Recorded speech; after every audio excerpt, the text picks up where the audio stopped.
Yep, back to our show again. I think this time we've got something very, very important and something which is lacking a lot these days, and a lot of people are having trouble with this.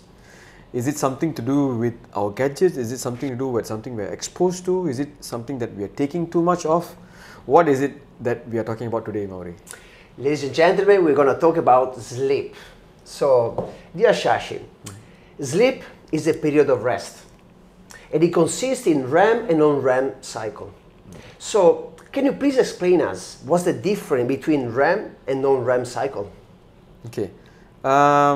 Okay, so before we get into the details of analyzing sleep, let's get into this first.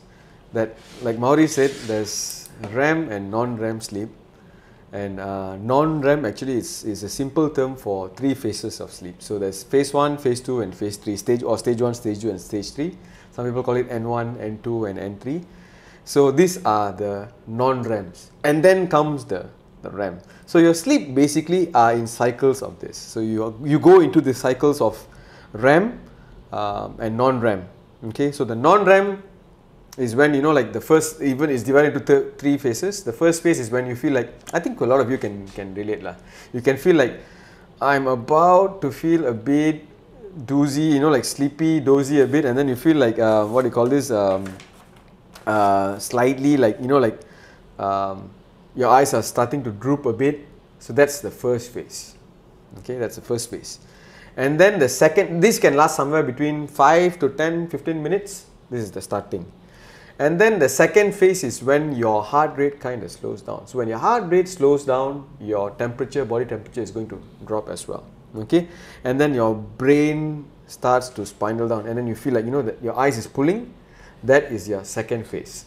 Okay, I know very well. Yeah, so you're going to go into this phase. This is when your brain has already like given up on the process of thought and the important function of storing memory and all those. Nothing, everything is just going to go shut. And then comes the N3 or the stage 3, which is basically where your breathing is completely relaxed. So since your heart rate has come down, your breathing has come down, you are much calm, and then you shut. Okay, you shut, you go into a phase where you do not have any dreams. This is not where you dream. This is where you are like, you don't know what happened. Nothing, shut down, total shutdown. And then comes REM sleep. So when REM sleep comes, you are basically going to go into a, how to say, your breathing and your brain activity starts to function back again. That means before this your brain was already shut. So now you're going to go into a function of where your brain is starting to activate back again. But then your eye is rapidly moving. Like it says, REM, rapid eye movement. So this is where the REM sleep happens. Okay, and just say someone sleeps like 7 to 8 hours a day, 20 to 25% of it is REM. Okay, and then you go through a period of non-REM, which is deep sleep, and then you go through a phase of wakefulness. Sometimes if you have a sleep monitor, you can monitor that. So most of it is going to transition between, a good sleep will transition between REM, deep, and then REM, and then you're awake. So this is how it's supposed to cycle out like that. Okay, so you're not supposed to be having an episode of being awake somewhere in between, like for say like 3, 4 o'clock in the morning. That's when you're supposed to be like either REM or like in deep. So you're not supposed to have awakened time at that time. So people who are diabetic, people who are, you know, who have prostate issues, they need to go to a toilet. This is when it gets disturbed, and you know that point of sleep where it's your brain is shutting down for repair. You have to go to the toilet, and you're like, you have to start the process back again. So yeah, so this is what happens. You know, Shashi, I really wanted to tackle this topic because in this modern society, as we know, we are all very busy, maybe kids, family, business, or we like to stay, you know, awake until late, watching, you know, movies, screens, and so on. So there is actually a lot of issues related on this lifestyle. So first of all, how can we improve the quality of our sleep in a natural way without taking maybe medicines or supplements, just in a natural way? So like, since you asked that, let's talk about ways to improve with and without taking any supplements. Okay. I think that will be the best, because some people need help, some people just naturally. I have days where I can just, you know, like I'll just go to bed and I'll just like totally knock out and I can just sleep. And and then there are days where I'm like awake like an owl, no, so I won't be able to sleep. I think that happens to a lot of people these days. But I do notice one thing: the days where I'm physically tired, that means either I've lifted a lot of weight, or I have done a lot of physical active work, either hike, run, something physical or anything, I would feel more easy to go to bed and shut. That means the more tired you are physically, the more easier it is for you to fall asleep, because your brain is collecting a lot of something called adenosine. Okay, so when adenosine is topping up and up, what happens is you will feel sleepy, because that's the dump. So when you sleep, what happens is, this is something which is quite recent apparently. Scientists have found out that when you shut down, when you sleep, your brain, through your cerebral spinal fluid, flushes something in. It's something very new. I can't remember the name of it. So it's a substance which removes adenosine, and then it replenishes your brain cells back again. Wow. So this happens when you sleep. So one way to block adenosine is by taking caffeine. So wherever there is adenosine receptors in your brain, the caffeine can come and block it. So this is how coffee actually works. So this is when you block that part, and it keeps awake. Keeps you awake. Ooh, very interesting. Then we like later after this we're gonna ask you more about this. So yeah, so the thing is, I'll say you have to get a bit tired. You have to do something. Not even heavy workouts. It depends on your age. So younger babies, children, and all those play, run, and all those. They are building new cells, so they will need to sleep longer, 10 hours, 12 hours, maybe. All right. Adults 6 to 7 hours, 8 hours. Okay, and try to get a bit more tired physically, or if you're reading a book or something like that, that would also make you feel sleepy, because you're trying to get in new information coming in, so that can also make you sleepy. Okay, so yes, Shashi, sorry for interrupt you, but let's give some solution for the people, the audience, because most likely, let's assume scenario, this guy or girl, she works 9 to 5, Monday to Friday in the office. And she's so busy, she really would love to, but she can't go to the gym, she can't really get tired physically. She's a manager, she has to be in front of the PC, so she has a lot of mental activities. She goes back home and she starts to suffer of insomnia, because the brain is still active. Okay, in that case of scenario, when somebody cannot get, as unfortunately don't have the opportunity to go to the gym or do some activity, and you're back home, you have a nice dinner, even though having a nice diet, and you go to sleep and she's still watching and looking at the roof. So what would you suggest? That's also a phenomenon where they say that this person could have low vitamin D, low exposure to sunlight, and also probably an increased exposure towards blue lights from your phones, from your PCs, from your TVs. Everything nowadays emits a lot of blue lights. So probably get yourself a blue light blocker glasses. That's one way. The other way is to get your vitamin D supplements topped up, but the best way is to wake up in the morning, go get some sunlight. You can't get exercise, you can't get sunlight, man, what are you doing? Come on, you got to do something to improve on those kind of things. So when they found out that people who have very low exposure to vitamin D or sunlight in the morning have higher chances of getting insomnia. So I'll say go and get yourself exposed, or else get some good high, like we spoke about vitamin D before, so get a good level of vitamin D supplements.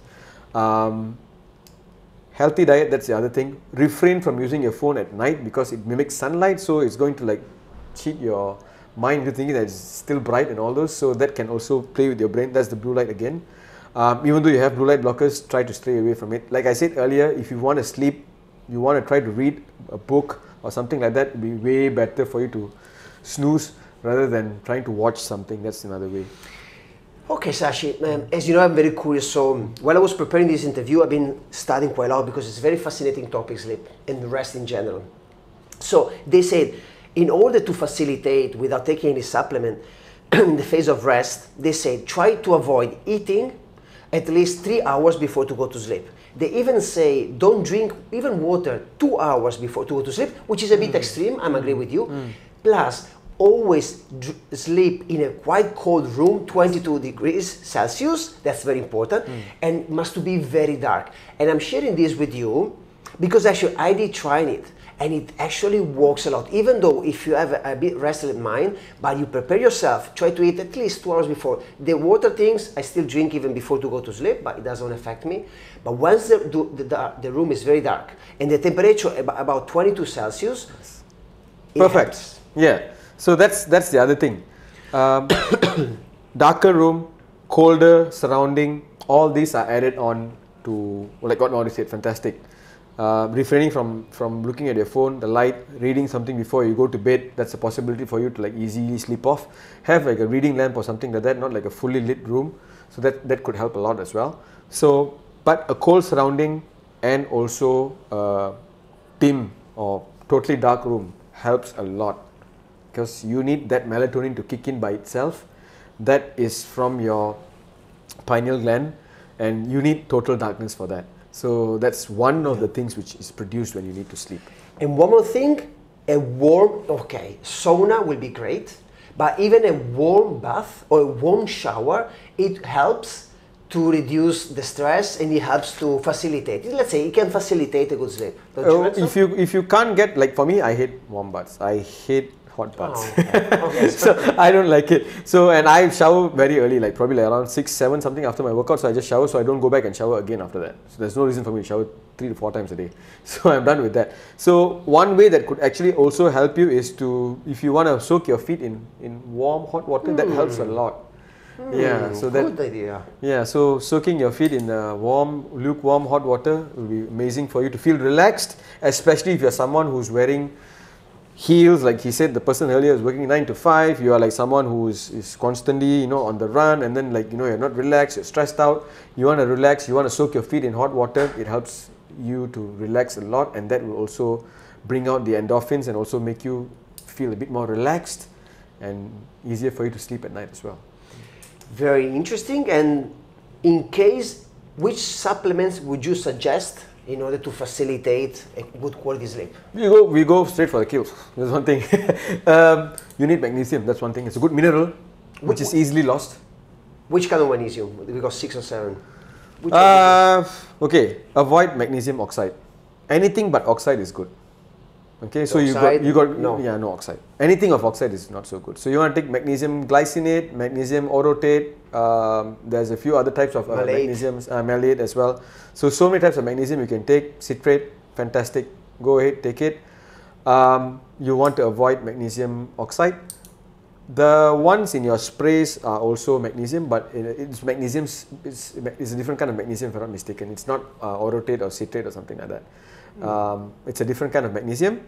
Magnesium chloride, sorry. So magnesium chloride is what is in your sprays. So some people can also spray it at the foot before they go to bed. Just one spray. It will actually help them relax a lot. That's one thing. Stop taking coffee or tea a few hours before. Water is, I don't think is much of a problem. If you take a few sips, do not drink like a liter of water before you go to bed. I think that's what they said.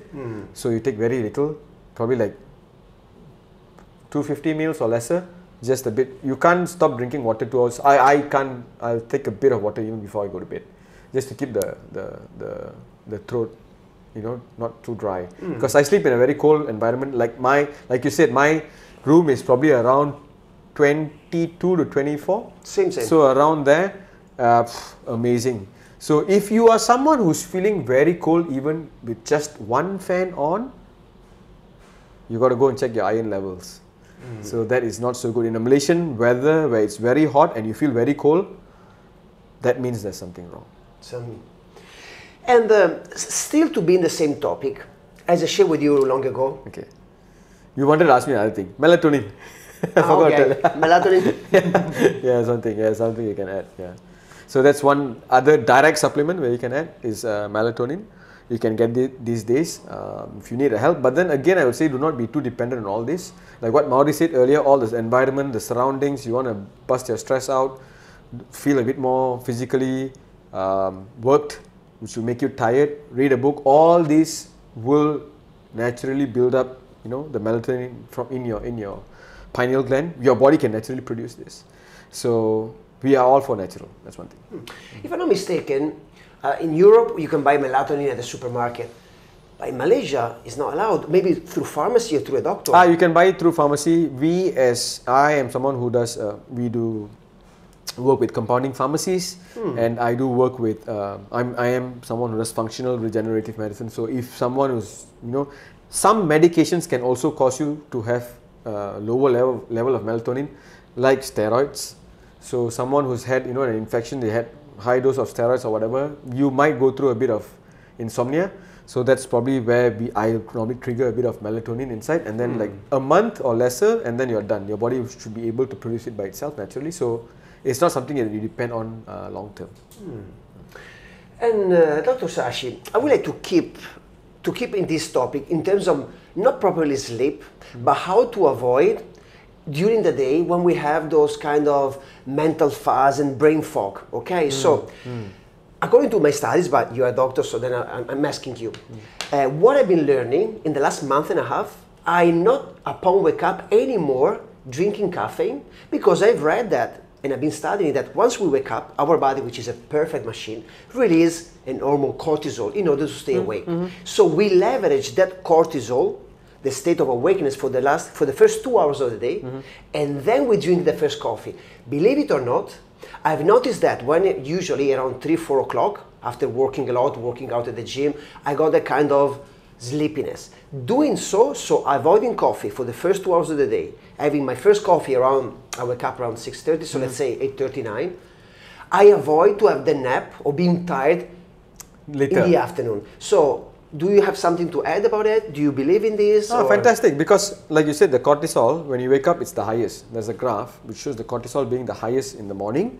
So you do not need coffee to wake you up. Your cortisol is something that, like it's a stressor. It's a stressor, waking up from your deep sleep, which is so relaxing, right? So waking up is a stress. So it's a stressor. So this is how the cortisol cycle goes up. It's highest in the morning, and then it comes down as the day goes by. And then there's a slight raise in the evening around 4-5 o'clock. So the dip you feel probably around 2-3 o'clock or 1-2 o'clock in the afternoon. That is probably after your meal. So there's a possibility that you feel sleepy after your meal, and then it goes slightly higher in the evening around 5-6 o'clock in the evening. So that is when people also use these two opportunities: one, to work out in the morning, or second, to work out in the evening. So if you're delaying your coffee intake, when the dip comes, which is like around like 11 or 12 o'clock, like what I do sometimes when I take coffee. So it avoids the dip to come, and then I'm just not sleepy. And then I go to work out in the evening, and then it's just, after that, around 6-7 o'clock is when your cortisol is going to go lower and lower and lower and lower. Alright? So as your cortisol goes lower and lower, you're going to shut down as well. So this is when you go to sleep. Why? I love talking to this guy. Okay, Dr. Sashi, the last one, and is all your attention. Please share how it is so important sleeping, the resting part for our body, and why we shouldn't avoid to pay attention or give our body and our mind a good rest. Okay, so sleep is basically shutdown. Shutdown is basically when you need to repair.